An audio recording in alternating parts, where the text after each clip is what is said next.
Hi. So, welcome back yet once again to Existential Psychology here at the University of West Georgia. This video will be the fifth and last one on a series about Rollo's book, The Discovery of Being. In the previous video in this series, we were looking at part 3 of that book, which of course had to do with existential psychotherapy. This video will continue on with part 3 of that book, and we'll end our treatment of it with this video. Okay, so in the previous video, yes, we were looking at existential psychotherapy, and more specifically, we spent a fair amount of time talking about this I am experience. In other words, the experience of the raw reality of life, the raw reality of our existence in this world. Experiencing that in a very firsthand and usually pretty powerful way. And how important that is to the rest of the psychotherapeutic process. And the reason why is because if the rest of psychotherapy is not connected to the reality of our existence as a felt reality, then there's not really a whole lot of hope for psychotherapy at that point. Yes, you can perhaps affect some kind of trivial rearrangement of our cognitions or our emotions or perhaps our behaviors or even our social relations, but psychotherapy will fail at the deeper potential it has, which is to help us come into a new pattern of life altogether. Okay, so that's all stuff from last time.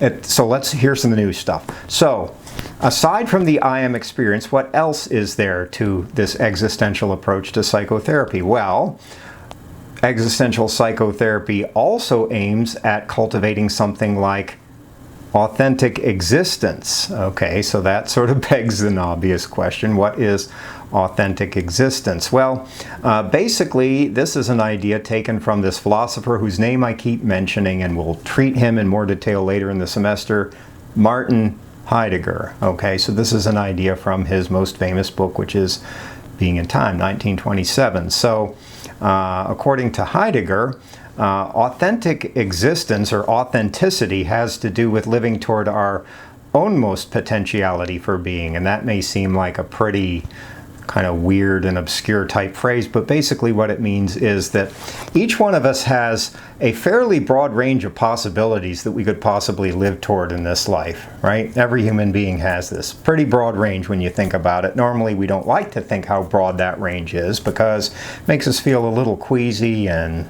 uneasy when we consider like how many things we could possibly do with our lives that we aren't doing.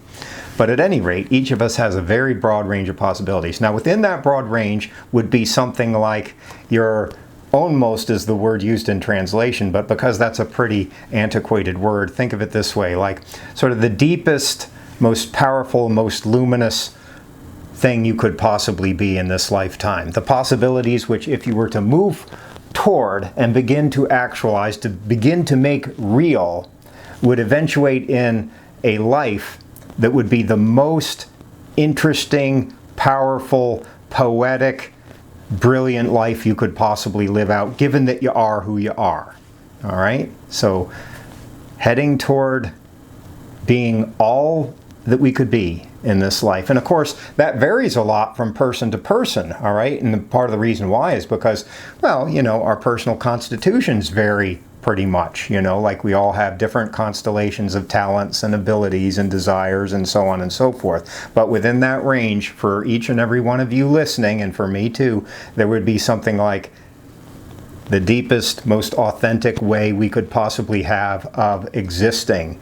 And existential psychotherapy aims at that too. So it's not just about like having an I am type epiphany. It's also about realizing who and what we are and who and what we could possibly be in this life, and then beginning to connect those two. All right, beginning to move into our deepest possibilities, to be everything we could possibly be in this life. All right, so heading toward that, heading toward authentic existence. I said it this way in your notes. It's something like glimpsing and living out a destiny You ever sort of wonder whether you have a destiny in this life? In other words, sort of a range of possibilities within the broad range, a relatively narrow subset of that, which if you were to live toward and make real, would coalesce into something like a powerful destiny for your life. All right?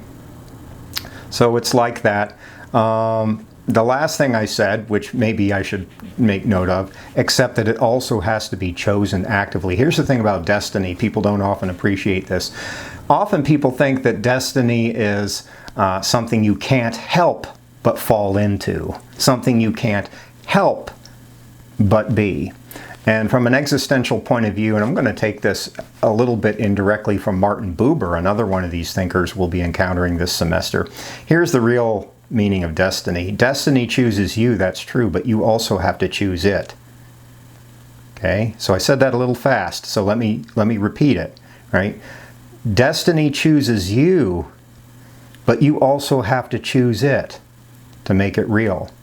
So if destiny chooses you and you don't choose it, you won't actualize your destiny, right? So if the world shows you what you could be, the deepest, most powerful version of yourself you could possibly be, and you don't choose it in response, then it won't become real. Okay, that both are required. Both are required. Destiny chooses you, you also have to choose it. All right? Okay, so.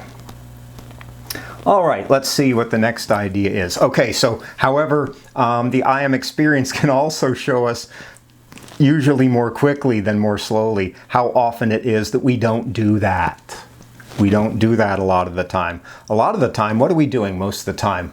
Well, most of the time what we're doing is, conforming to what other people are doing. So we look around. We don't really know what to do with our lives necessarily, so we look around at other people, see what they're doing, see how they think, more or less we think the same way, see how they characteristically feel, more or less we characteristically feel the same way, see what sort of behaviors they're engaging in, like going to college, okay? So we're in the circuit too, here with these videos, and we more or less do some variation on that thing. So for the most part, we are not necessarily sort of noticing and living towards something like authentic existence. What we're doing instead, for the most part, is falling, as it were, into inauthentic existence. We just copy each other a lot. It's sort of like monkey see, monkey do. A lot of the human race is sort of about that, So imitating each other and, so what other people think has value, we tend to think is value. So what other people strive for, we tend to think is worth striving for, And so this is how to get people to buy a $100,000 car, by the way, or $200,000. That's probably $100,000 might be sort of cheap. Like let's say a $250,000 car. It's like, well, who is it that really needs or even necessarily wants a $250,000 car? Well, we want it because we see other people who have it, and therefore we want it. We desire what others desire. And a lot of that basically adds up to inauthenticity. So to continue in this vein, which is kind of a Heideggerian vein, like I said before, we simply follow the anonymous herd, das Mann in German. Okay, this is the German that Heidegger uses. Okay, so we just follow like cattle, the herd. That's what we do most of the time. And the thing about the I am experience is it can show us how often we do that and what probably a large fraction of our lives we spend doing stuff like that, like trying to look good to other people and trying to look cool and, trying to be acceptable and trying to be appropriate and all of that kind of stuff, and selling our souls at the same time, right? Like selling our deeper destiny right down the river as we do that, right? So an I am moment, when you really realize that you exist, it can sort of show you at the same time how often it is that you fall from the deeper reaches and possibilities of your existence. In me too, okay? It's not just you. I don't want to sound too accusatory there. So it's not just you, it's pretty much every human being does this. That can occasion the sensation of something called existential guilt, which Rollo May takes up in this part 3 of the book that we're looking at. Okay, so what is existential guilt? It's a kind of indebtedness to your deeper possibilities in this life that for the most part you do not live out. Okay, once again, it's not just you, it's every human being. It's me, it's Heidegger himself, blah, blah, blah, all the way down the line. All right, so since every human being bears some measure of existential guilt, every human being falls short in one way or another. Existential guilt is not just a mere sensation, it's another one of these ontological category things. Okay, so hopefully you remember what that meant, and if you don't, I'll remind you of it right now, because like I keep saying, repetition is the key to a lot of learning. An ontological category is something that is fundamental to the constitution of our existence as such. Okay, so in this case, existential guilt is just part of life. Okay, each of us is born with some relatively narrow range of possibilities that would be our own, most our own, the brightest, deepest, most interesting ones we could possibly live out, a tiny subset of everything we could possibly live out, and for the most part, we tend to miss the mark. For the most part, we end up imitating each other, obeying each other, basically not living our own lives. Okay, so that's something on the order of an ontological category, a basic structure of being that we tend to do this. All right, so it's a fundamental characteristic of Dasein itself to go along with that Heideggerian type language. All right, so existential guilt. This is starting not to sound necessarily like a picnic. All right, well, here's another thing that'll make it not sound like a picnic. The I am experience also fairly frequently involves some measure of existential anxiety. Now, in the previous video, when I was describing the I am experience, I gave you a couple examples of it to try to draw you toward recognizing it, or perhaps even experiencing it even as you're watching these videos. Imagine the odds of that. And the first example was sort of sitting on a swing and being sort of very serene and calm and sort of happy. And then I said, but the thing is about... My goodness, the thing is about I am experiences is that sometimes they take that nice happy form, but fairly often they take sort of darker forms, shall we say, like a panic attack. I gave you the example of panic attacks or extreme anxiety, extreme depression, that too can show you what you are. Okay? That those kind of dark experiences also can show you what you really are. Okay, they can also be conduits into an I am experience, and probably a lot of the time, at least according to Rollo, a lot of the time it plays out that way. So a lot of the time the I am experience involves something like existential anxiety, and existential anxiety is about realizing another thing I mentioned, I think it was in the last video, the threat of non-being. Okay, so we live suspended over an unfathomable abyss of uncertainty as we move from moment to moment in our lives. And a lot of that has to do with, of course, the question of death, all right? Because death is the mysterium tremendum, as we might say in Latin, the tremendous mystery, you know. Well, what does that mean? That means like we really don't know what's going to happen. You may have a belief system about it, but that's different from actually knowing, okay? So there's something threatening about death, and more specifically, it's the threat of non-being, that perhaps, who knows, like your death point will be your point of non-being in some radical sense, that there won't be a nice heaven for you to go to. You won't necessarily be carried by the Valkyries into Valhalla. You won't necessarily be reincarnated into a snake or a bird, or in a Buddhist framework there are actually 6 realms. The animal realm and the human realm are just 2 of them. You won't necessarily be reincarnated into a hungry ghost, which is one of these other realms in Tibetan Buddhism iconography. All right, so the fact of the matter is you don't know, that there may be nothing. There may be oblivion. Who knows? Well, okay, so there's a kind of threat in realizing what you are. There's a threat in realizing also at the same time how unpredictably fragile your human existence is, right? We like to think that we're in control of everything. Actually, that's a complete illusion. Sorry, thank you for playing. But your control God project is a complete illusion, and the reason why is because, you know, when life is done with you, that'll be it, right? And Same is true of me too. Like when life is done with all of us, we're making these videos in the middle of the corona apocalypse, and we're heading toward 130,000 deaths here in the United States alone. So almost 130,000. I think it's like 128 right now, thousand. Well, that's sort of a lot of coffins when you think about it. If you had to build 128,000 coffins, I bet it would take you a while. Okay, so well, what does that mean? Well, that means it's a marker of something that runs throughout all of our lives all the time, that, human existence is a dangerous thing, right? Like the sensation of danger, the sensation of instantaneous annihilation is something that we have to live with every damn step of the way. And your only alternative is to stick your head in the sand and start whistling past the graveyard and act like it's not true. Or perhaps just to conform to the people around you who are all like in the same sort of consensual delusionary thing, and it's like, well, okay, so yeah, or maybe you can sort of, narcotize your central nervous system to the point where it's harder for you to realize that, biochemically perhaps, trying to keep this video PG, all right?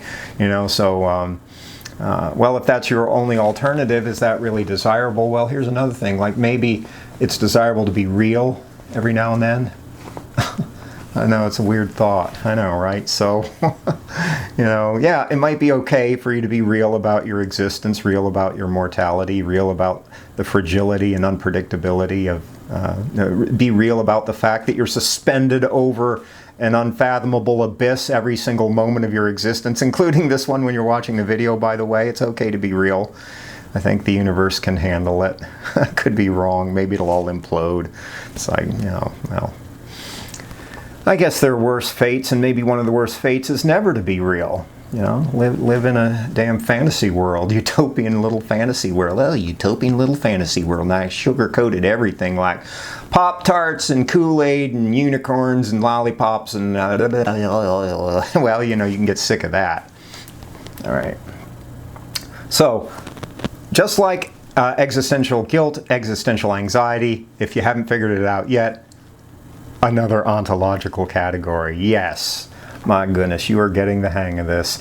Now, all of this, writing in parallel with your notes, constitutes a very different direction for therapeutic movement than the medical model. And the medical model in the United States is crystallized in the form of a book known as the DSM, Diagnostic and Statistical Manual Mental Disorders version 5 we're up to as we're making this video. Kind of a big, thick, and fairly expensive purple book this time.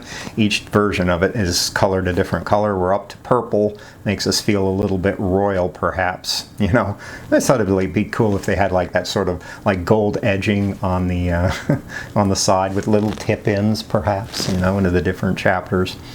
All right, so that might be my weird fantasy life. I'm not sure. So, in any rate, the idea here is that psychotherapy can be for everyone. It's not just for people who meet the criteria for some official DSM diagnosis, even though that's more or less the way mental health services are meted out in today's world, at least in the United States. So, and the reason why psychotherapy can be for everyone is that we're all struggling with existence in one way or another. All right, like we're all struggling to come into something like the authenticity of our lives, or if you want some other formulae that might sort of provide a telos or teloi, that's the Greek plural of the word telos, teloi for existential psychotherapy, like how about having more I-thou moments? All right, so like addressing the world as the thou, addressing each other as thous, recognizing each other's deep participation in this kind of weird world into which we've been thrown. How about another one? Like, how about avoiding bad faith, a la Sartre? And maybe at this point, I'm starting to use a little vocabulary you don't quite know what I'm talking about. But so maybe at this point, if you know what I'm talking about, cool. If not, don't worry about it too much. All right. So the point is that, what's the point? The point is that psychotherapy is not just for people who have an official DSM diagnosis. It can be in some sense for everyone, because we're all struggling with the riddle of existence in one way or another, struggling to come into what we can possibly be in this life, struggling to live authentically in one way or another. Like we're all sort of you know, kites caught in that wind, as it were. All right. So, and we all need help every now and then too, or at least could benefit from help. So this tends to dissolve the distinction between the pathological and the non-pathological to a certain extent. So it's not quite as easy and dichotomous as it seems at first. It's like, well, it's not just that there are some pathological people and some non-pathological people, and the pathological people could benefit from psychotherapy in some sense. It's like, well, you know, everyone struggles with life, okay, at least now and then. You know, you might have easy times and you might have tougher times. That's pretty much par for the course. Some days you're going to win, some days you're going to lose. That's par for the course too. But we all struggle with life, at least at certain points, as we make our way through this weird riddle into which we've been thrown. Okay, so finally, heading toward the final straightaway in this class, at least this segment of this class. Existential psychotherapy involves the client's coming to a decisive stance with respect to his or her existence, a kind of commitment to your way of being, a commitment to your life, a commitment to living your life as deeply and as passionately as you possibly can. All right? Like committing to your actual existence, committing to who and what you are as a human being. And I know this sounds weird as hell, and I'm starting to get excited, and that's probably, you're not used to that either. My teachers never get excited. Like I find this like inconceivable, like my mind is like blown. Well, let it be blown. Okay, it's okay to be excited about what you're learning. It's okay to be passionate, all right? The universe is able to contain that, all appearances to the contrary, all right? So committing to your way of being. And I'm trying to say it so that you can hear it even if you're 20 years old and you think, well, this doesn't apply to me. This is like somewhere later down the road of life. It's like, no, this applies to you if you're 20 years old. If you're 18, if you're 17, whatever age you are, if you're 60 like I am, like whatever age you are, it's like the question, can you commit to your unique, unduplicatable, bold, and brilliant way of being alive in this world? Can you commit passionately to the reality of your life? That's the essential question, okay? In case you've been wondering all this time, like, what's the essential question? I'm not sure I understand. Here's the essential question. Can you actually commit to your life? In whatever form it takes, wherever it takes you, you know, whatever sort of array of, benefits and advantages and disadvantages and weaknesses you have, whatever unique constellation you happen to be living out. Can you commit to the gestalt of that, and in the midst of that, to become what you can become in this world? Can you commit to that process? So existential psychotherapy hopefully moves toward that kind of commitment, and we're sort of doing it, or I'm trying to sort of conjure it for you a little bit now so you can sort of feel it and not just hear a bunch of empty words like, well, damn, you know, if you're 20 years old, maybe like this might be part of your educational process to see if you can commit to your life, all right? Like underneath. Like, I know on the surface you got a whole lot of assignments and things to do and papers to write, and you got to do this and you got to take a test and blah, blah, blah, all the way down the line. But maybe underneath it all is this question, like, in what way can you really commit to the reality of your existence? Okay? How far can you ride that wave? Right? And it may be pretty damn far, farther than you think you can. Just a thought. All right, so to put this loosely, reading from your notes, this basically means that the client moves toward deciding what his or her own best path in life is, as well as a willingness to take responsibility. Take responsibility for the damn quality of your life. Maybe you're more powerful than you think you are, but the way of accessing that power is by way of assuming responsibility for your life. Okay, this is another sort of wild thought. You know, like your ability to respond, that's what your responsibility is, right? So take the word and sort of break it in half, turn it backwards.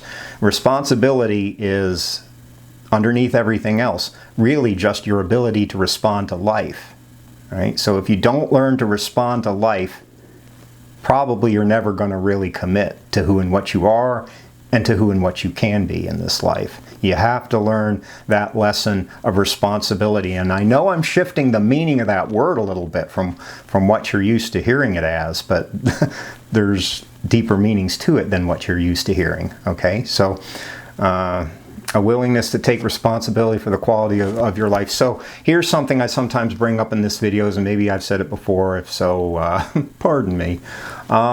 Maybe within the complex equation that determines the quality of your life as you know it, as you experience it, may be the main variable in that equation, has to do with your willingness to lay claim to your fundamental human freedom and to take responsibility for your choices.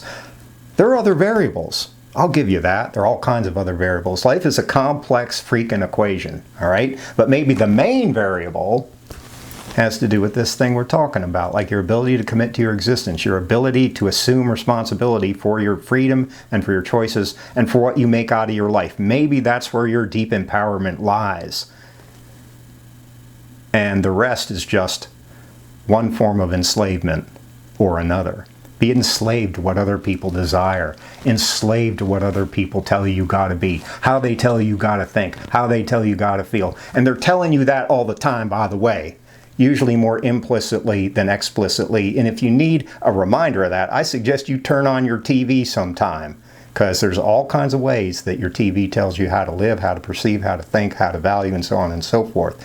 So maybe you're more than a slave. I know. Weird thought.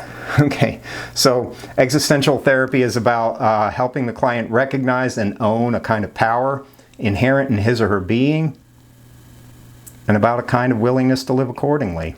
In other words, what this adds up to is probably two things. First of all, an awakening process, awakening to life, awakening to what you are, and at the same time, a kind of empowerment. All right, so an awakening side to it and an empowerment side to it. All right, and those two, of course, are interlinked. Like, probably you're not going to lay claim to your power as a human being if you never awaken to the reality of your life. Okay, so if you stay asleep all the damn time, you're probably never going to become powerful. You're probably never going to become wise. You're probably never going to be what you can possibly be or live how you can possibly live in this world. You know, you'll never fulfill something like a destiny if you never awaken. So existential therapy is about all of that. Awakening, ultimately, a kind of empowerment. But the thing about the word empowerment is I think it's really abused a lot of the time in our modern world. Because here's how we normally think of empowerment. It's like, well, someone else has to empower you. All right, empowerment is about somehow getting the world to give you power, or getting other people, like getting your professor maybe to empower you. And it's like, yeah, that's a complete illusion. All right, here's how power works. You are already powerful because you exist as you do. The only question is whether you're going to lay claim to it or not. What disempowers you is your either inability or your choice, perhaps ultimately, not to lay claim to the power that's part and parcel of your human birthright, given that you are who you are and what you are in this world. All right, so power is something you claim or something you do not claim. Your empowerment isn't about getting the world to give power to. The world never gives you power that you don't already have. You getting it? Okay, and you may think, well, I'm not a powerful being, I'm just 20 years old. You are a powerful being. Okay, so am I. Right? Doesn't matter what your age is. Like none of these sort of factors that normally sort of divide us, like, you know, like sort of race and age and you know, whatever, like ethnicity or religious affiliate, like none of that really matters in the final analysis, you know. So if you really want to be empowered, lay claim to the power that's already yours. Okay? If you don't want to be empowered, wait around for the world to empower you. That's the surest way of not being empowered. Just wait around, because the world will do the world. The world will continue to be the world, whether you like it or not, whether you feel powerful or not. The only way you're ever going to become a powerful being is to lay claim to the power that's already yours. And my job here is, one way of thinking about it is to convince you that you are powerful, and that if you were to live the right way, you could possibly attain the power that's yours, okay, to become a powerful being. There are worse goals in your life, all right? You know, like maybe your aspiration is to be a damn heroin addict, you know, black tar heroin, something like that. There are worse goals you could possibly have. Here's one. How about like being like a bold, brilliant, powerful being as you move from moment to moment? Okay, like that might be a deeper aspiration than getting hooked on black tar heroin. Just a thought. I know it's controversial. Okay, so final notation. The existential therapist doesn't actually give the client any power. The existential therapist just makes it inviting for the client to lay claim to his or her own power, the power that's inherent already in his or her existence, and to remove whatever is getting in the way of that. So the therapist can't give anyone any power, okay? I can't give you any power either, by the way. Your teachers can't empower you, right? Because it's always up to you at the end of the day, whether you lay claim to your power or not. We can't give you power. We can't just sort of, whatever, pour power down your throat like a little baby bird or something like that, you know? It's like, we can make it inviting. The best we can do, and I hope I'm doing this in this video, is to make it somehow inviting for you to lay claim to the power that's already running through you, you know? Make it inviting. That's why I keep saying these weird things to you, you know, like maybe you're a powerful being. Maybe you're more powerful than you think you are, you know? Maybe you're bolder and more brilliant. Maybe you're more capable. Maybe you're deeper. Maybe your soul is actually deep. That's why I say all these weird things to you all the time, because I'm trying to draw you toward a kind of experience where you actually feel it in yourself, right?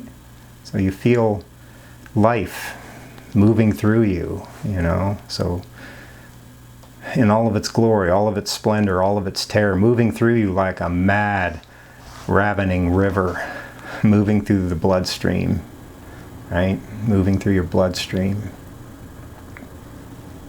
Okay, well, I guess, oh my goodness, I guess that's the end of this video. So anyhow, take care, have a good one. I'm looking out the window, I see it's nice and sunny out there, and yeah. Hell of a day, man. Great day to lay claim to the depth of being. So why don't you give it a try? Take care.